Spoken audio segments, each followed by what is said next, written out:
Hello, je vous reprends pour un nouveau vlog, on est mercredi. Malheureusement j'ai pas pu vous reprendre avant parce que lundi j'avais drive. J'ai pu enfin reprendre le sport parce que du coup j'ai enfin récupéré du souffle. Si j'avais perdu ma voix en fait c'était par rapport au pollen. Surtout, pour ça que ça a duré vraiment 3 semaines et c'était pas une simple extinction de voix, c'était vraiment... Enfin, ça m'a déréglé tout le système, on va dire, ORL et ça entraînait la fatigue, et ça entraînait plein de choses. Ça a même réveillé un petit peu mon dérèglement hormonal. Donc bref, là je suis de nouveau sous antihistaminique. J'ai un peu récupéré du souffle, pas encore à 100%, mais en tout cas les tests à l'effort que j'ai faits sont quand même plutôt concluants. Donc voilà, je vais me faire désensibiliser en novembre et comme ça, plus de problème. Le lundi soir, on avait donc Paris Has Fallen, qui est la nouvelle série sur Canal+, qui franchement est vraiment pas mal. Surtout si vous aimez tout ce qui est série, on va dire, qui parle du terrorisme, un peu aventure, parce que du coup, on va essayer de déjouer les plans des terroristes, etc. Qui vont terroriser Paris pour se venger de choses qu'on leur a fait. Et qui sont français, je tiens à le préciser. Donc voilà, c'est d'anciens militaires français en fait qui sèment le chaos dans Paris. Franchement, le mec qui joue le terroriste, je sais plus comment il s'appelle dans la série, mais enfin bref, l'acteur joue hyper bien. Franchement, ouais, non, c'était vraiment top. Celui qui joue le garde du corps du ministre, franchement, j'aime beaucoup aussi. Et ce que j'aime bien, c'est que c'est que des acteurs que j'avais encore jamais vus. En général, les séries Canal+ sont quand même plutôt pas mal. J'ai rarement été déçue. Donc voilà, si jamais ça vous intéresse, n'hésitez pas. Ça peut toujours être intéressant. Donc voilà, et mardi, j'étais pas dispo parce que j'avais un atelier SDE. Donc qu'est-ce que c'est un atelier SDE? C'est un atelier santé durable en entreprise. Donc c'est des ateliers que mon entreprise propose de mettre en place qui sont gratuits. On n'est pas obligé de s'inscrire, c'est soit en ligne soit sur place. Là pour le coup c'était en ligne et c'était sur la digital detox. Alors non pas que j'ai envie d'arrêter les écrans, mais c'est juste que je suis tellement sur les écrans toute la journée. Ce qui en soi est logique, hein, une campagne marketing, t'as besoin d'un ordinateur et enfin voilà, c'est assez logique et surtout qu'on fait beaucoup de marketing digital. Mais pas que, on fait aussi beaucoup d'événementiels. Mais voilà, toujours est-il que du coup, toute la journée, je suis sur les écrans, je suis sur mon portable, parce que malheureusement, sur mon portable, en fait, c'est aussi mon outil de travail. J'en ai besoin pour appeler les fournisseurs, j'en ai besoin pour Teams, pour dialoguer avec mes collègues, etc. Parce qu'on est un peu tous à distance ou en télétravail, donc c'est vrai que ça c'est pratique, mais à la fois, ça nous impose aussi du coup d'être sur les écrans.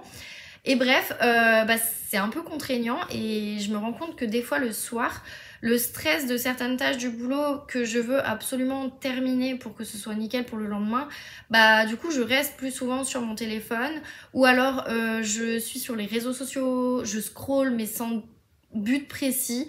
J'ai vraiment envie de réduire en fait mon temps d'écran par jour, puisque du coup là on a regardé hier et en fait j'étais déjà à 4 heures par jour en moyenne à peu près. Bon, l'intervenante était entre 7 et 8, donc je me dis à côté c'est rien, mais c'est plutôt déjà énorme. Et j'ai notamment appris qu'on était qu'on regardait notre téléphone en moyenne en France plus de 220 fois, ce qui est vraiment énorme en soi. Donc voilà, je me suis dit on va un petit peu réduire le temps d'écran, ce serait plutôt pas mal, ce qui me permettra tout simplement d'améliorer ma créativité, ma concentration, ma fatigue, enfin voilà, plein de choses. Franchement c'était hyper intéressant, j'ai trop aimé.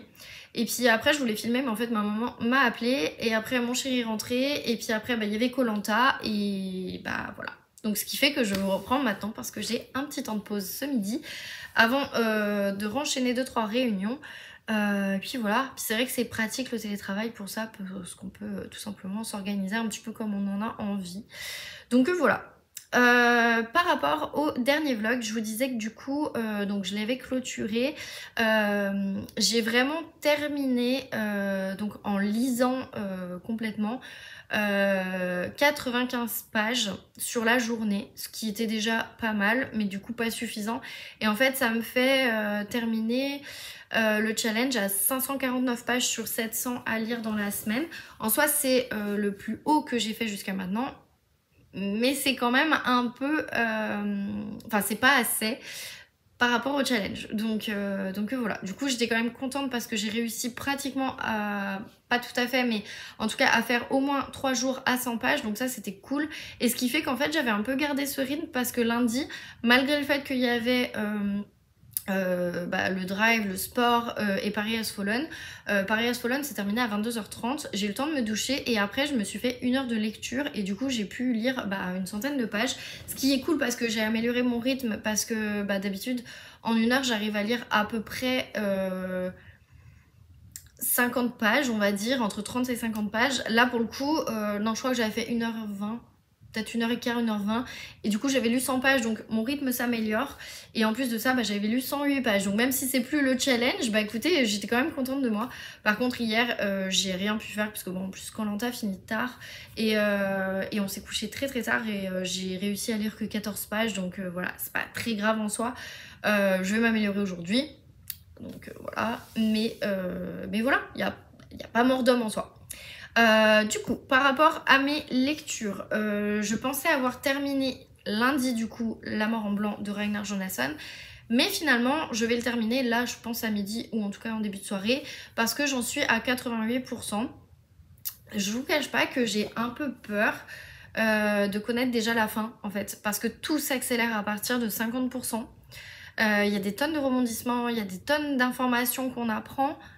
Mais du coup j'ai peur que en fait tout ce qu'on apprend ça nous fasse notre déduction à nous et que grosso modo on soit pas si surpris.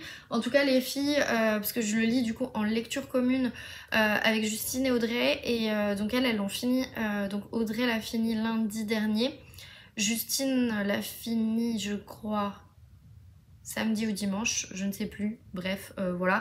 Bon, je suis pas trop en retard pour une fois. Et en fait, elle me disait que c'était presque un coup de cœur, mais que la fin, malheureusement, avait un peu tout cassé. Du coup, que c'était pas un coup de cœur, qu'on était pas loin, mais que c'était pas un coup de cœur. Et j'ai un peu peur de ça, un peu comme dans À qui la faute du même auteur, où franchement, j'avais été embarquée, mais depuis le début. Mais vraiment, c'était une histoire qui m'avait hyper embarquée, j'avais vraiment surkiffé. Et la fin, j'avais trouvé hyper brouillon. Et j'ai trouvé que c'était un peu dommage en fait que ce soit autant brouillon. Mais bon, écoutez, c'est comme ça, c'est pas grave. Hein. Même l'auteur, Ragnar Jonasson, je lui avais demandé à Quai du Polar pourquoi il avait fait cette fin et pourquoi il manquait des choses. Et il m'avait dit pourquoi pas. Donc bon, voilà. Après, j'avais pas trop compris ce qu'il m'avait dit parce qu'avec son accent islandais, on comprend pas toujours tout de son anglais. Mais en tout cas, c'était hyper intéressant. Donc voilà. En tout cas, franchement, non, j'aime bien cette lecture et du coup, j'essaye de la terminer puisque nous allons lire, toujours en lecture commune, toujours avec Justine et Audrey qui sont un peu mes comparses de lecture commune. Donc la Braise Brigade, la mariée d'Equinox, c'est le tome 4. Moi, je me suis mis plein de petits post-it. En soi, il n'y a pas besoin. Par contre, on en parle de mes post-it. Alors, attendez. Ils sont trop beau. Alors là j'ai mis plutôt des... Voilà, il y a du bleu, il y a du blanc, il y a du jaune, il y a du beige. J'ai essayé de reprendre un petit peu les couleurs de la couverture, je trouvais que c'était super sympa. Bref, je me suis mis des post-it, mais en fait chacun lit à son rythme, on n'a pas de délimitation. C'est juste que je me suis dit, voilà, j'ai envie de le terminer dimanche, donc il faut que j'ai lu au moins tant de pages. Ce qui fait qu'il faut que je commence ce soir en fait, tout simplement. Je vous lirai pas le résumé parce que déjà j'ai peur de me faire spoiler, parce que de mémoire il me semble que les résumés sont quand même assez spoilants. Toujours est-il que je retrouverai du coup, parce que j'ai pas encore retrouvé, mais je retrouverai du coup la famille Corrigan, donc Maggie, Louise et Enora, donc la grand-mère, la mère et la fille. J'ai un peu peur qu'il me manque un personnage qui soit remplacé, mais à voir, je ne sais pas. Mais en tout cas, la mariée, je pense savoir qui c'est. Peut-être que je me trompe, peut-être que c'est complètement autre chose. J'espère dans un sens, mais voilà, on verra. En tout cas voilà, ça c'est la lecture que je pense commencer ce soir.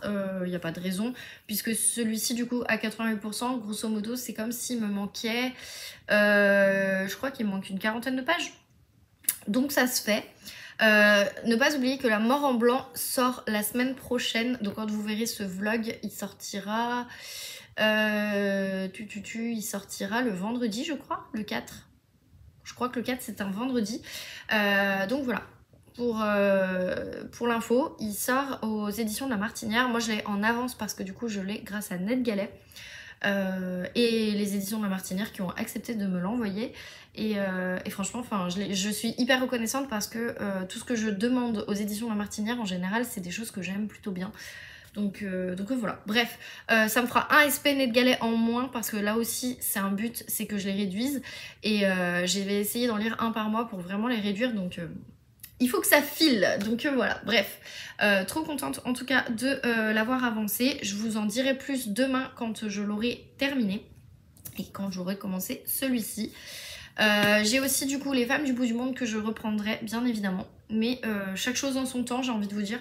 En ce moment franchement, si je peux avoir que 2 lectures en même temps, c'est déjà bien, mais je me concentre quand même que sur une parce que mine de rien j'ai vraiment cette impression d'avancer, de pouvoir vous dire des choses et de pouvoir vous faire des updates.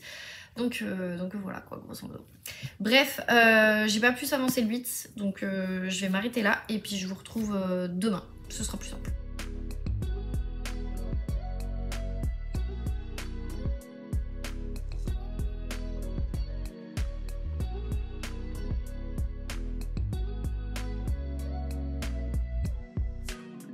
Hello, je vous retrouve du coup, on est vendredi.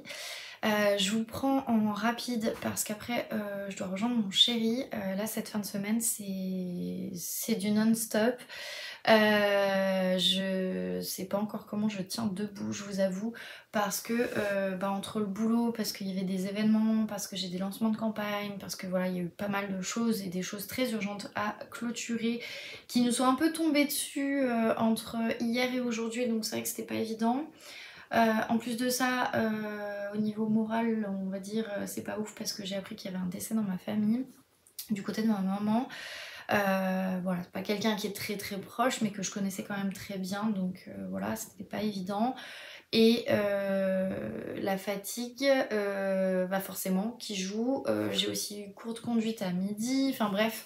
Ça fait beaucoup de choses à gérer. Le mois d'octobre va être encore pire parce que du coup je sais que j'ai un mois d'octobre très très chargé au niveau boulot et aussi au niveau perso.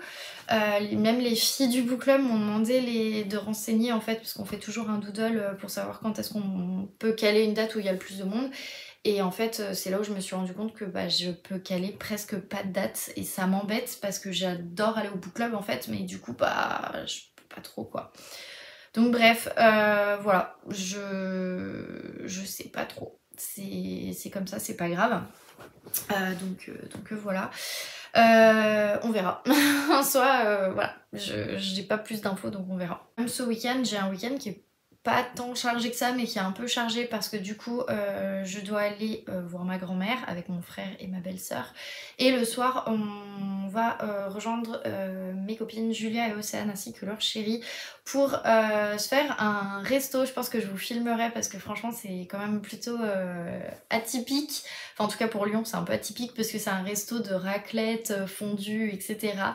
Et façon chalet de ce que j'ai compris, enfin je sais pas, c'est mon frère qui m'a conseillé l'adresse, donc je vous donnerai l'adresse si vraiment j'ai bien aimé. Par contre bon si j'ai pas forcément aimé, je préfère pas vous donner l'adresse, mais voilà, vous verrez ça à la fin de ce vlog du coup. Bref, moi je vous reprends parce que du coup j'ai terminé, alors j'avais déjà mis ma nouvelle lecture qui arrive pour le mois d'octobre, qui sera Un automne pour te pardonner, mais je vous en reparlerai parce que je vais le recommencer parce que je l'ai commencé l'année dernière, donc autant vous dire que j'ai tout oublié. Mais du coup, je vais vous parler plutôt de La mort en blanc de Ragnar Jonasson, que du coup j'ai terminé, je sais plus quand, mercredi ou jeudi, je ne sais plus, bref. Bon, il a pas voulu s'afficher, écoutez, c'est pas grave. Donc bon, j'ai terminé La mort en blanc de Ragnar Jonasson.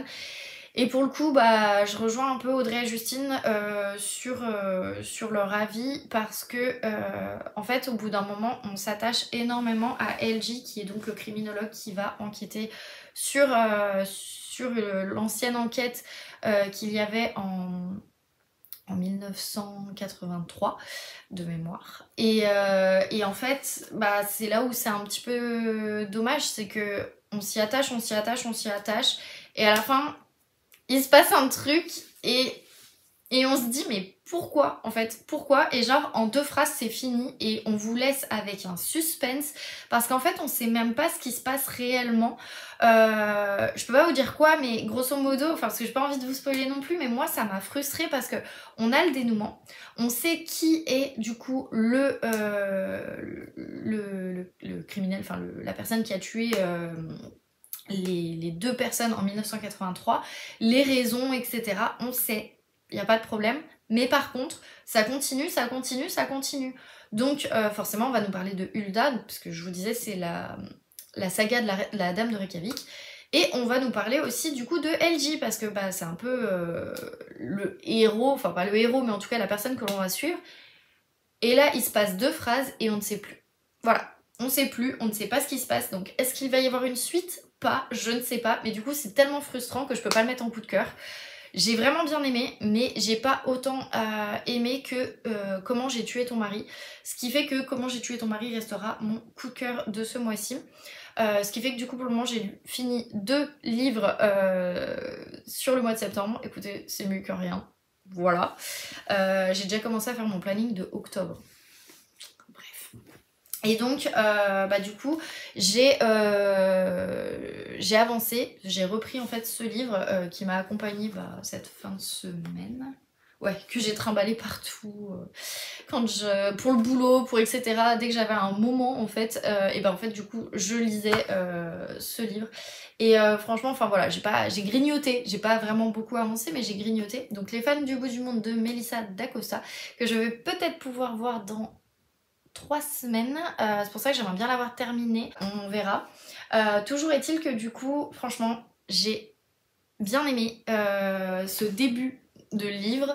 Je le trouve très très complexe au niveau des personnages qui nous cachent pas mal de choses.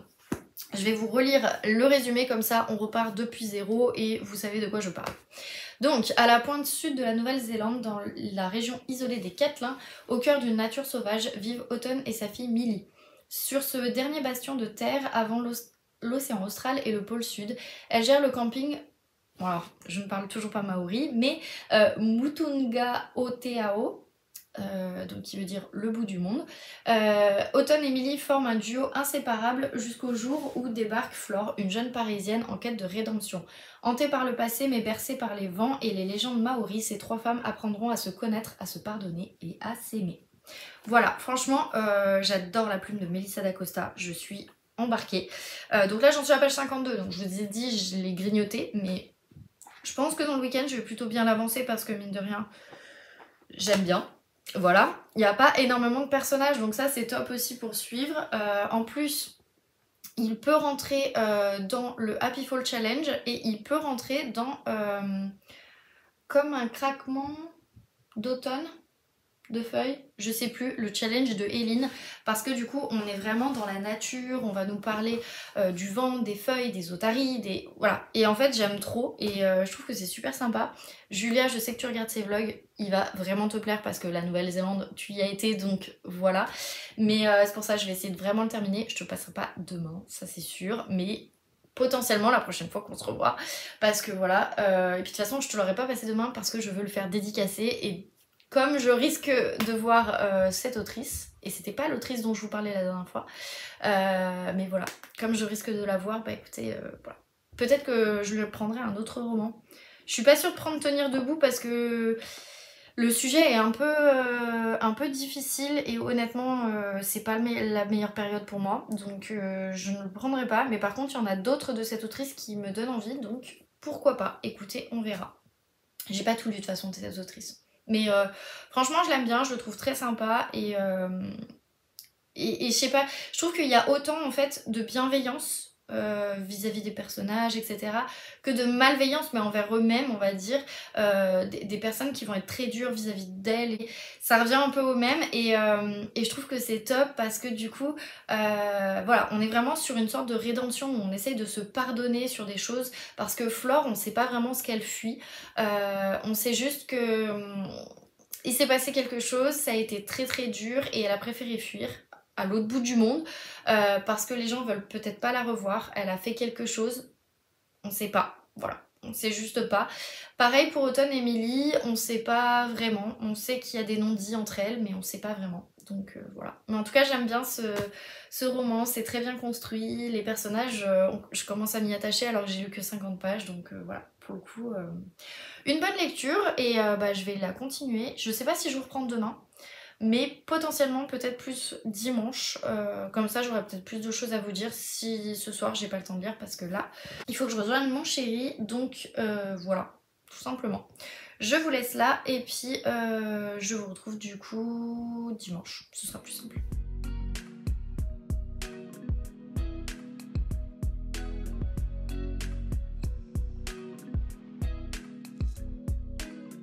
Hello, je vous reprends, du coup on est dimanche et je viens clôturer ce vlog. Je suis désolée, je me retrouve avec ma tête de fatiguée. Donc on était au resto en fait hier avec des copains.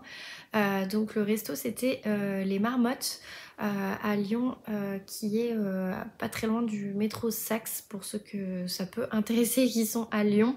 Donc c'est un resto où vous pouvez manger raclette à volonté, fondue qui n'est pas à volonté, mais d'ailleurs on a trouvé que les quantités étaient un petit peu maigres par rapport au prix. Mais par contre c'était plutôt bon, on a bien mangé, donc ça c'était plutôt cool. Et on a passé un super moment, puisque du coup l'une de mes copines va pas tarder à accoucher, donc on voulait vraiment essayer de se voir avant qu'ils soient trois et qu'ils aient moins de temps à partager avec nous en fait tout simplement. Donc voilà, grosso modo j'étais trop contente de revoir Océane et Julia et les chéris respectifs bien évidemment. Et franchement c'était une super soirée, enfin comme à chaque fois qu'on se voit de toute façon, mais c'est vrai que ça fait du bien de profiter de ce genre de moment. Je me rends compte que vraiment ça fait du bien aussi bien au moral, au mental. Et puis qu'en fait tout passe tellement vite que parfois on oublie de tout simplement en profiter, donc voilà, je suis plutôt contente là-dessus. Donc voilà, bref, après on est rentré avec mon chéri, on s'est mis sur une nouvelle série qui s'appelle, alors peut-être qu'elle est sortie il y a longtemps, mais en tout cas nous on la connaissait pas, c'est Owning Manhattan. Donc en fait c'est un peu en lien avec Selling Sunset, sauf que bon, il y a du drama forcément parce que c'est américain. Je suis désolée, je perds ma voix parce que j'ai oublié de prendre mes cachets pour les allergies, donc là du coup le rhume, la voix, etc. tout revient, donc là je me suis remis à prendre mes cachets et voilà, ça va revenir.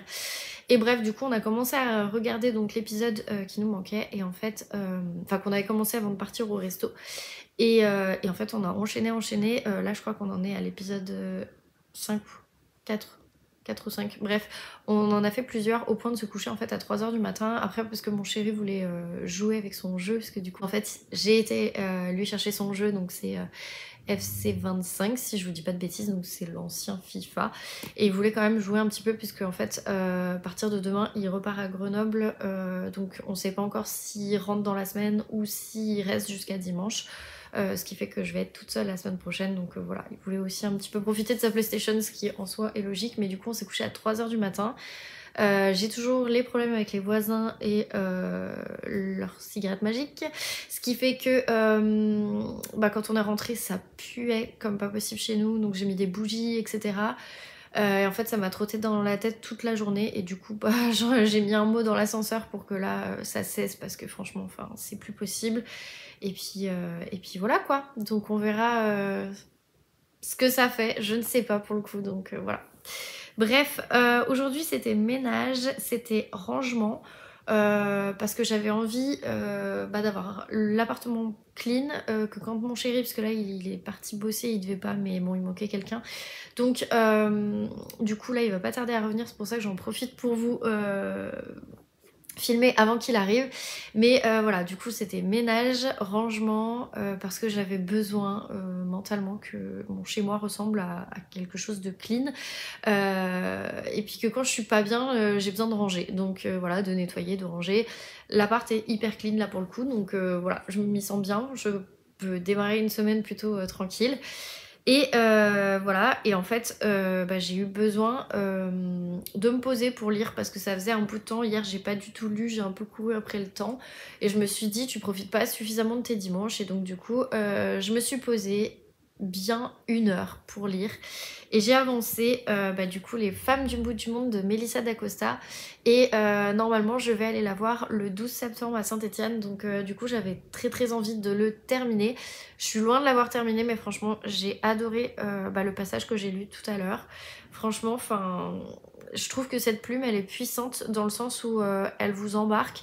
Parce que, je vais pas vous spoiler, mais à un moment donné, on nous parle d'un mariage qui se fait donc en Nouvelle-Zélande, puisque l'histoire se passe là.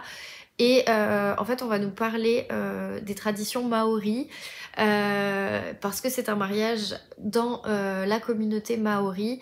Et c'était hyper intéressant. Et en fait, j'ai vraiment été embarquée au point où je me sentais vraiment en Nouvelle-Zélande à assister à ce mariage à la place de Flore qui découvre en fait toute cette communauté, toutes ces traditions et tout ce qui en découle aussi.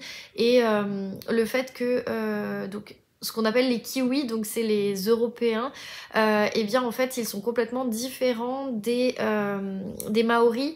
Ils vivent à côté les uns des autres, mais ils ne vivent pas ensemble, malgré le fait qu'ils sont ensemble sur la même île et qu'il y a pas mal de différences. Il y a un certain respect entre eux, mais voilà, ça ne s'arrête pas. Enfin, ça s'arrête là. Ils se mélangent très peu. Et voilà. Et en fait, sur bien des côtés, ça m'a rappelé, puisque je sais plus, mais il me semble que je vous avais déjà dit, j'ai ma famille qui est un peu éclatée aux 4 coins du monde. Donc voilà, ce qui est génial hein, pour pouvoir voyager, etc. Et j'ai un cousin, alors bon là maintenant il est divorcé, mais avant il s'est marié en fait avec une Roumaine et du coup nous avons participé au mariage en Roumanie.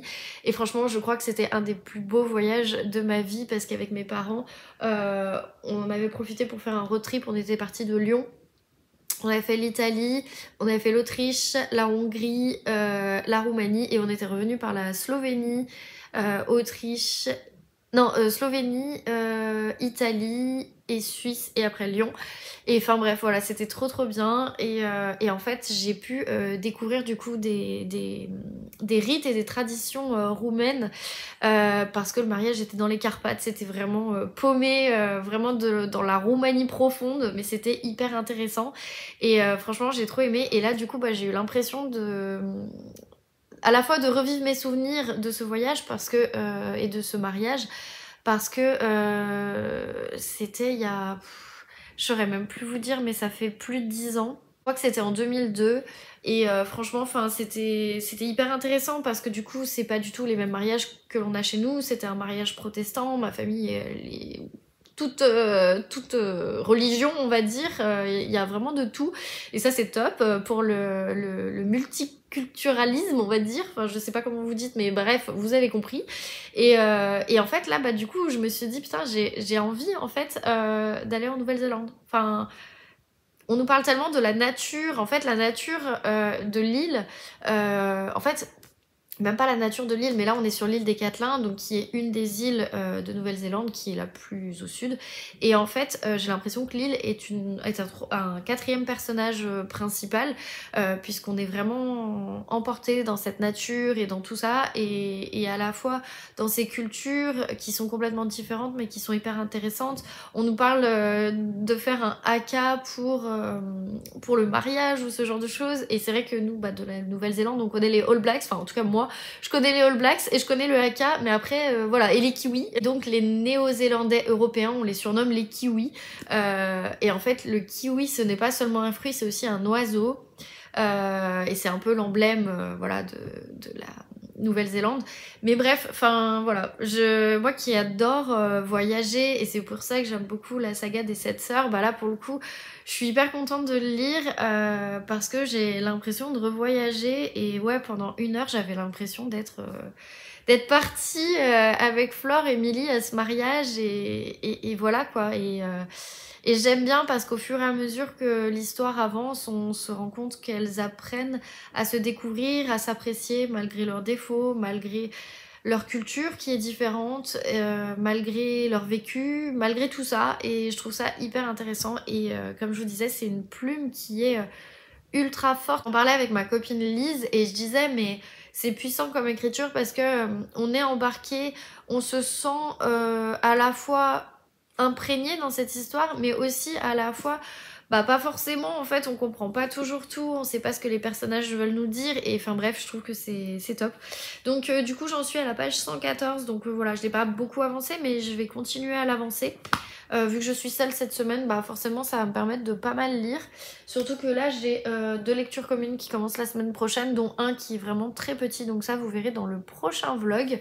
Mais voilà, en tout cas je suis trop contente, ça me fait du bien. Je pense que c'est le genre de lecture dont j'avais besoin pour un peu changer des cozy mystery, des thrillers, des polars, etc. Bah ça fait du bien de temps en temps de lire un contemporain et de faire une pause. Donc voilà, et j'espère vraiment l'avoir fini pour le 12. Normalement il devrait pas y avoir de soucis, mais on sait jamais, je ne m'embarque pas là-dedans, mais voilà, parce que j'aimerais vraiment qu'elle me le dédicace. D'ailleurs de la même autrice, il y en a plein des livres qui me font envie. Le Je revenais des autres et La faiseuse d'étoiles également. Donc voilà, moi je n'ai lu que Tout le bleu du ciel. J'avais bien aimé, enfin c'était surtout la plume que j'avais bien aimé, l'histoire était sympa, mais voilà, ça m'avait pas non plus embarqué. Là pour le coup, non, j'aime vraiment beaucoup. Autant tenir debout, je pense que c'est vraiment pas... c'est pas le livre qu'il me faudrait, honnêtement. Mais par contre, voilà, Les femmes du bout du monde, ouais, je comprends qu'il ait fait un peu parler de lui sur Bookstagram à sa sortie. Et franchement, enfin voilà, je suis trop contente de l'avoir en relié poche. Je trouve ça top, ça rend trop bien la bibliothèque de toute façon, mais enfin même... C'est parti pour être... Alors, un coup de cœur, je sais pas, mais en tout cas, une très bonne lecture, ça oui. Donc voilà. Bah écoutez, c'est tout ce que j'ai à vous dire, donc je vais clôturer le vlog ici. J'espère que ça vous a plu. Dans le prochain vlog, bien évidemment, je vous clôture le mois de septembre. Je vous présenterai mes 2 lectures communes. Et puis on parlera de la semaine qui va être aussi un peu sur les chapeaux de roue. Pas mal de choses en ce moment, au perso, au pro, qui m'occupent vraiment l'esprit. Mais bon, voilà, c'est pas grave, c'est comme ça. J'ai l'impression que le mois de septembre nous roule tous dessus. De ce que j'entends, en tout cas autour de moi, tout le monde me dit « Oh là là, je suis crevée depuis la rentrée ». J'ai l'impression que c'est vraiment ça, la rentrée a été... Enfin, la rentrée, elle a pas duré que... une semaine, elle a duré tout le mois de septembre, j'ai l'impression, et elle nous est roulée dessus. Enfin voilà, je sais pas si vous c'est votre cas, mais moi en tout cas j'ai l'impression que c'est mon cas, donc voilà. Enfin, et le cas des personnes que je côtoie, donc voilà, je me sens un peu moins seule. Bref, bah écoutez, merci en tout cas de m'avoir suivi, et puis bah on se retrouve dans le prochain vlog. N'hésitez pas à mettre un petit like ou un petit commentaire, ça fait toujours plaisir, et je vais rattraper mon retard sur les commentaires d'ailleurs, parce que j'ai trop de retard. Allez, à la semaine prochaine.